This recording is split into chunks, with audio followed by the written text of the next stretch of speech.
Okay, I'm live. Okay, I'm going way out of my comfort zone. My name is Emily Harmon. I want to talk about creating a life that you love living. You've probably never seen me here live on LinkedIn, YouTube. I know in my Onward Movement group, people have seen me live, but never really just gone live by myself. I'm always interviewing somebody else. I'm always putting somebody else in the spotlight and talking to them and not sharing a lot about myself. So I just gave a presentation today for another coach that I know, and for his group, he was doing a coaching program, and I gave him a presentation, and I thought, I want to give that same presentation here. And I didn't schedule this, so this is like an impromptu thing, way out of my comfort zone. For Nancy Barrows, I'm radiating real and just being myself. And this is what I wanted to talk about. So I'm just going to do it. And I'm detached from the outcome. I'm not sitting here thinking, oh my gosh, only one person is watching. I must be a loser. Hey, if you're watching, let me know that you're watching so I know who you are. Ask me any questions. But I want to talk about creating a life that you love living. And so, let's see. Oh, wait. I'm going to see if I can pull up. I'm going to share my screen and pull up a slide. And that's the slide that I want to pull up. The presentation that I gave earlier today was on, or just a little while ago, was on hard goals, just about goals. So my goals when I retired, just a little bit about me. I retired from working for the Navy in May of 2019. And let me put this down for a minute and say that. I retired from working. Thank you, Anisha. Hi, Randall. I retired from working for the Navy in 2019, May. And that decision to retire started, in about 2014. I went to this event. It was right around this time in Portland, Oregon. I'm glad I'm not out in Portland, Oregon right now with the heat, but it was in Portland, Oregon, and it was called the World Domination Summit. And you can Google it, look it up. It's all about living a non-conventional life in kind of in a conventional world, and for working for the military, my life was just like regimented my whole life. And it was regimented. Hi, Amanda. It was regimented even when I was growing up, because when I was growing up, I had to jump rope before I could eat breakfast. Yeah, I had to. My mom and dad made me jump rope for 10 minutes before I could eat breakfast. And no, they weren't in the military, and they weren't mean or anything. I was just like 5'6", 96 pounds, and they saw potential in me, athletic potential, but I was uncoordinated. So their emphasis on sports helped all three of their kids get into military academies. My sister and I both graduated from the Naval Academy, and my brother went to the Air Force Academy. And at one point, I was a senior at the Naval Academy. My brother was a sophomore at the Air Force Academy, and my sister was a plebe at the Naval Academy. My brother ended up leaving his after his sophomore year, and he went and graduated from USC. But that emphasis on sports and that belief in us really helped us all get into good colleges and get a good education. But so my life has been just all regimented. So in 2014, my friend said, do you want to go to Portland and go to this World Domination Summit? And then I liked that show, Portlandia. I thought I wanted to see how Portland is weird. Hi, Shaman Mary Ellen. I knew Portland was weird, and I wanted to really see, and it really is kind of weird. And but I thought, wow, these are my people. I really like the people out in Portland. I really like Portland. I really like this weirdness. Maybe I'm weird. I'm learning about myself. That was in 2014. I saw people that were coaches, that were couch surfers, that didn't have health insurance. I mean, like, how do you get through life without like health insurance? How do you just travel the world? How do you just do what you want to do? I've just been so taking care of my kids and focused on my work and, using push energy to get through. These people, I like the way they're living, but I don't know if I could ever do it. So that was that. And then I come back to Southern Maryland, which is where I lived. And you know how it is when you go to a class or go to kind of some event, and you're all motivated and you come back and you go right back to your old routines, your habits, your old routines. And it was ingrained in me, right? To just be regimented, to just keep pushing, to just keep your job with your health insurance, to just keep all right. So Emily, why don't you just go for a promotion? That's going to make you happy. So I did. And it didn't. I just, I like to hype. I up until now, up until recently, I've been a hyperachiever. Let me achieve this. Don't appreciate anything I've done in the past. Let me achieve this. In fact, it wasn't until recently. This is hard for me to do, but I'm going to show you this. It wasn't until recently that I put my awards up in my office. Okay? Because it's like, that's bragging. My senior civilian service, meritorious civilian service, Secretary of the Navy, distinguished civilian service, meritorious civilian service. Brings tears to my eyes because it's like, hi, Ed, Admiral Straw. That's like bragging to show those and to say what I accomplished. I will cry because it's something that's very hard for me to do. So I'm being very vulnerable right now. So I went from a GS-15 in the military, working for the Navy, to a senior executive level 2. So I skipped SES-1, went to level 2, and I was the director of the Office of Small Business Programs for the Navy and the Marine Corps. And that was a good job. I enjoyed it. I got to meet so many people. A lot of my LinkedIn connections are from that. However, I still was working on stress, and it didn't bring like a constant joy, and my life was out of balance. And I was traveling all the time. And thanks, Amanda. I appreciate that. I was traveling all the time, and I could hardly walk because my hip hurt so much. I did have a stand-up desk. And thank you, Anisha. I did have a stand-up desk, and I lived like a block from where I worked, and I walked by the gym every day. I joined the gym and I walked by it every day. But you actually have to go into the gym. You actually have to do the work. So finally I figured that out, and I went. I figured out what worked for me with the gym. What worked for me is making an appointment with the trainer, because I'm not going to let that trainer down.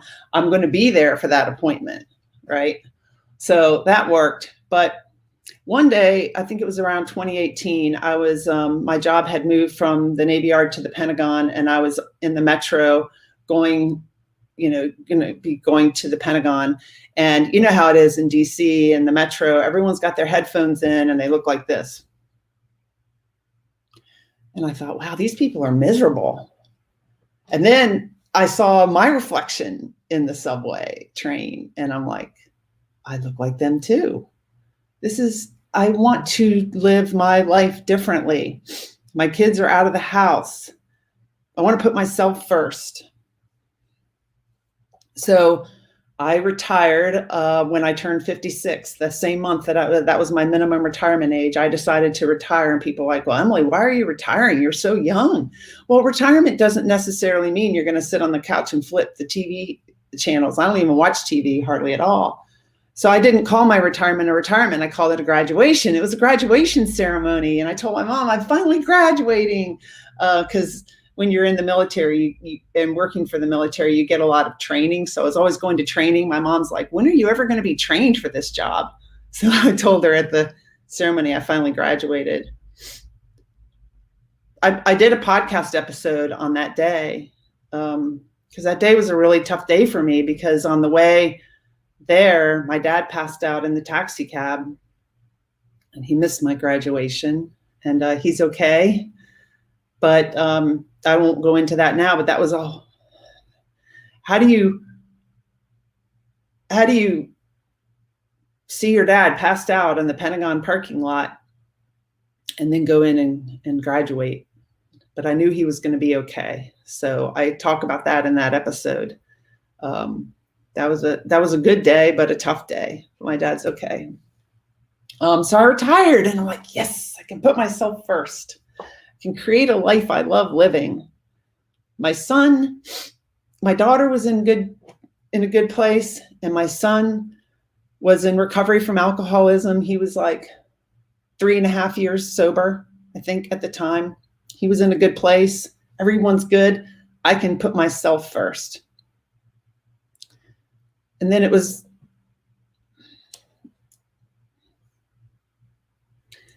was 2 years ago at this time, 2 years ago, that my daughter called when I was in Portland for the World Domination Summit. And she said, Mom,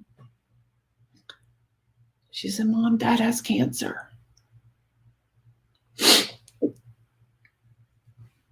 And I said, okay, we can deal with it. And we spent the 4th of July weekend 2 years ago. Bruce had a fiance, and I went to her house with the kids. I was a little reluctant, but it was the last really good weekend that we had with the kids and Bruce. And he kept saying, he thought he had a torn rotator cuff. So he was in denial, and he kept saying, well, once my rotator cuff is fixed, I can deal with the cancer. 2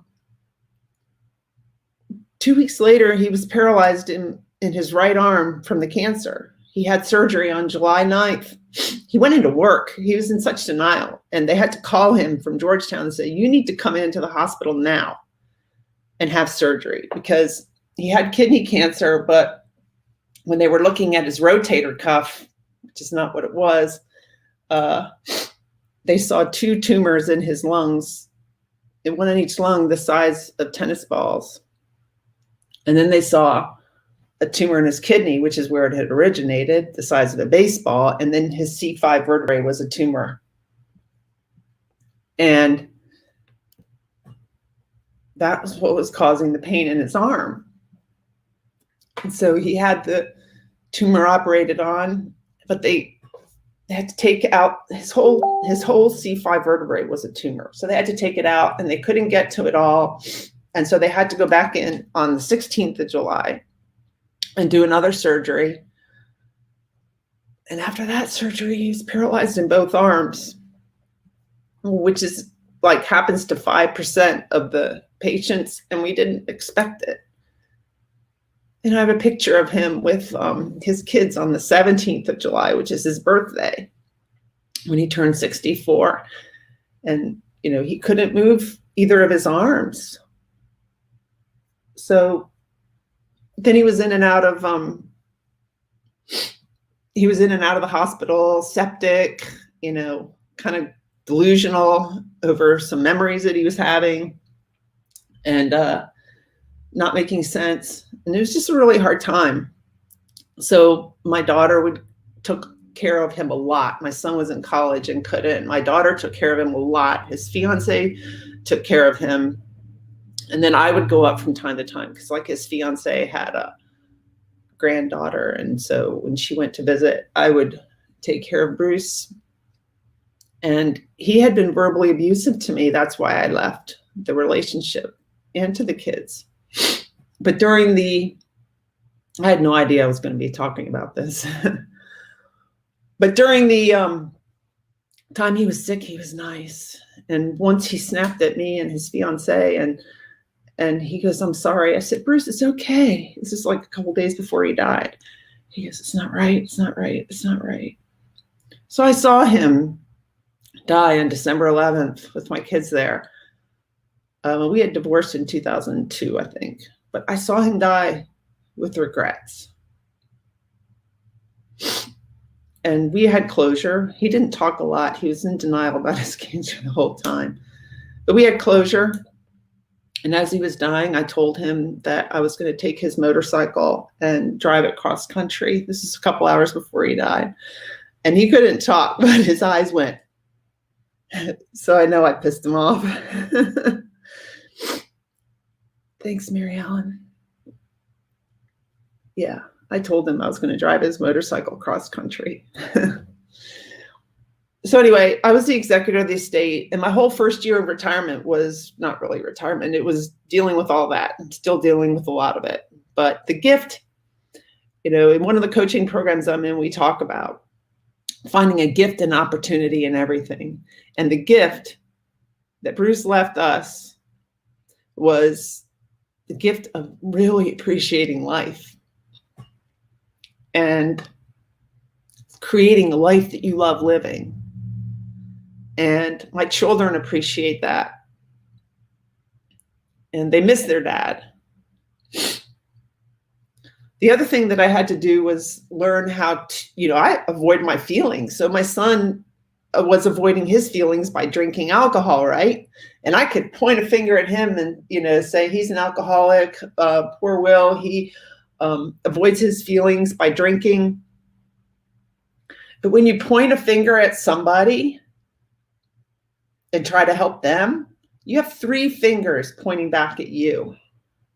And what I wasn't doing is working on myself.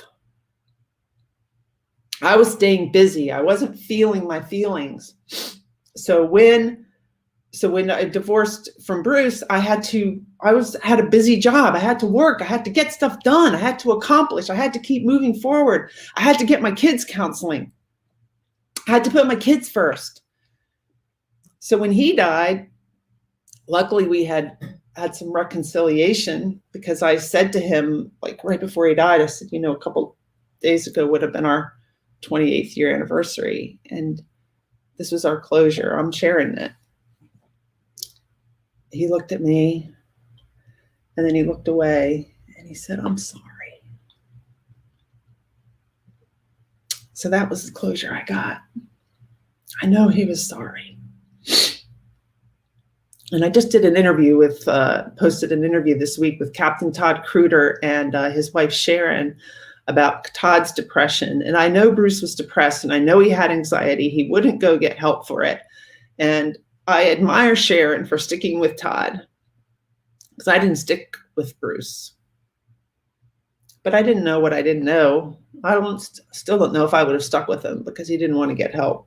But anyway, when you point your finger at somebody, or when you say that person needs to change, you've got 3 fingers pointing back at you. So that's what I've been working on a lot these past 2 years, is me. And guess what? When I changed, everyone around me changed.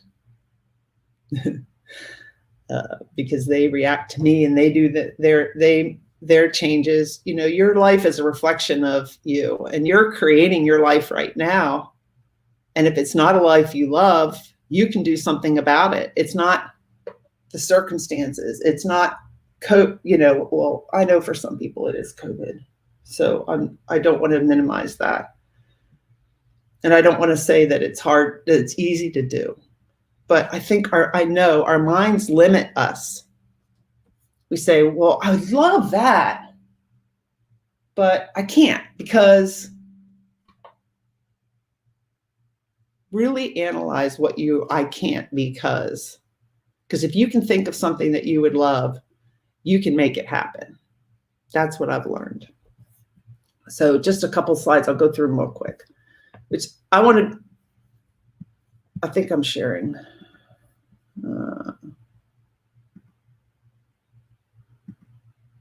Share screen.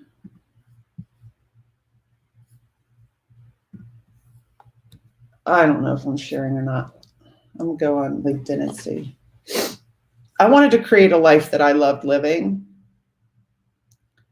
And I wanted to become a certified coach, which is something that I'm working on right now. And I wanted to increase my awareness and flow.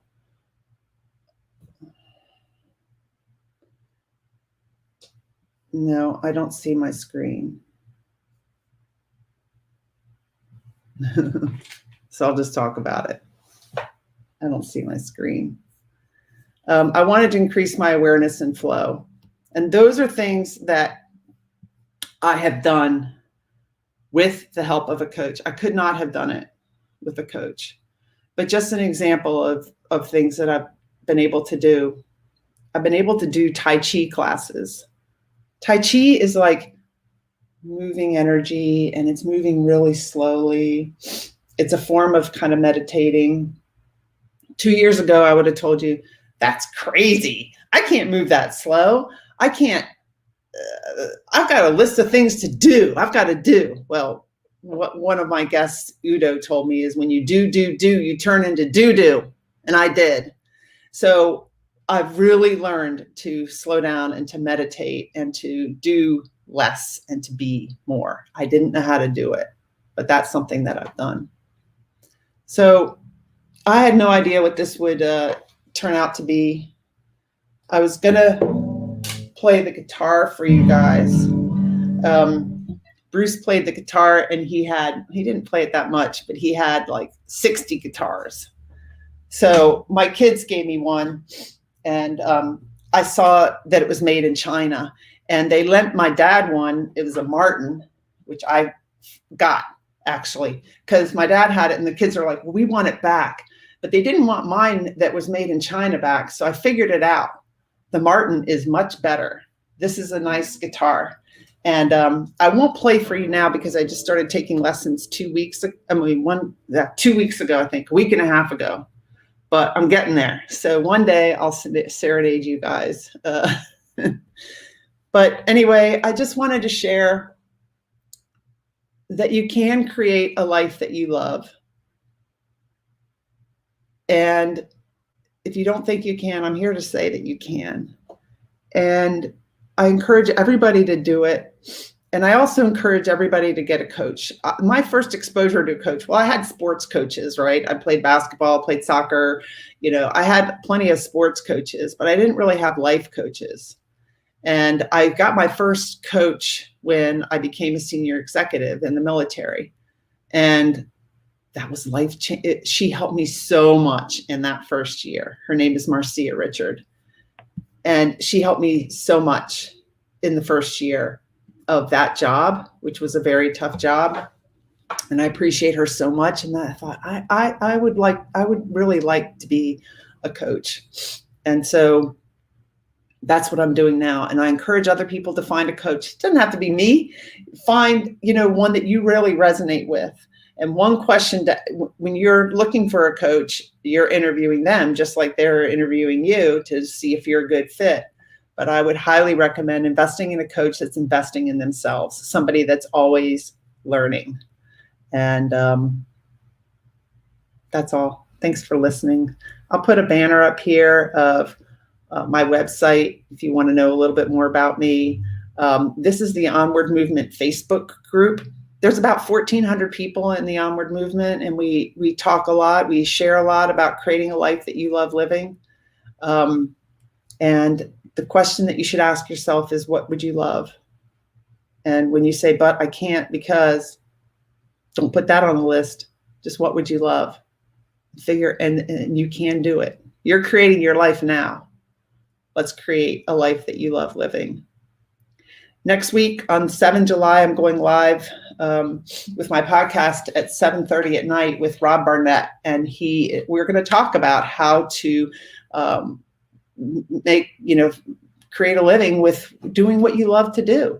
And he just had a book come out called Next Job, Best Job. So that'll be a fun discussion, and I hope you can join us. So thank you all for watching. Hi, Mark. I really appreciate. Hi, Ed. Thanks for watching. I used to work with Ed in the Navy, and all of you that showed up, I really appreciate it. How to overcome today's stress.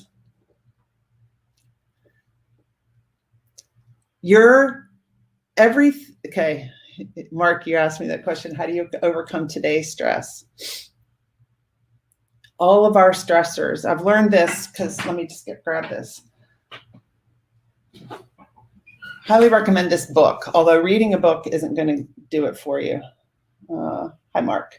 So this book, Positive Intelligence, Why Only 20% of Teams and Individuals Achieve Their True Potential and How You Can Achieve Yours. in my coaching program on this, I'm getting certified in this, but I'm able to coach it now because I've been through this and I've led a group through it of people. You learn that everything, we have saboteurs. We have a judge in our mind. Our judge judges circumstances, it judges other people, and it judges ourselves, right? And the judge will recruit these other saboteurs. Mine are, there's 9 other ones. My top ones are hyperachiever, restless. I get restless, like, let me take that program. Let me do this. Let me do that. Then I'm overwhelmed. And a people pleaser. Those are mine. So my judge will say, that, Emily, you would never have made SES without me and your hyperachiever. You couldn't have done it. And that's not true, because I made senior executive with a lot of push energy, with a lot of stress, feeling a lot of anxiety all the time. And I know that I impacted other people around me by feeling that way. And so when your saboteurs cause all your stress, all your anxiety, when you're feeling stressed, when you're feeling anxious, you're in saboteur mode. That's like having your hand on a hot stove. The hot stove. Hi, Bob. Thank you. Thank you, Bob.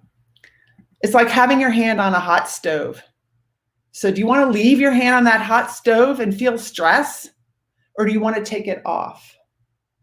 And in this program, you go from self-sabotage, leaving your hand on a hot stove more often than not, to self-mastery in 6 weeks. And they can actually measure your brain and how your brain is changing, because your saboteurs, for the most part, live in the left side of your brain. And your sage, which is what we don't use enough, which is compassion, self-compassion, compassion for others, creativity, curiosity, finding a gift or an opportunity in every situation. And I just shared earlier the gift and the opportunity I found in my children's dad's death. I can find a gift and an opportunity in my son's alcoholism, and he can too. You should listen to his episode with me. So how do you do that? That's taking your hand off the hot stove and switching to sage mode. And it can be done in this program with that I lead with.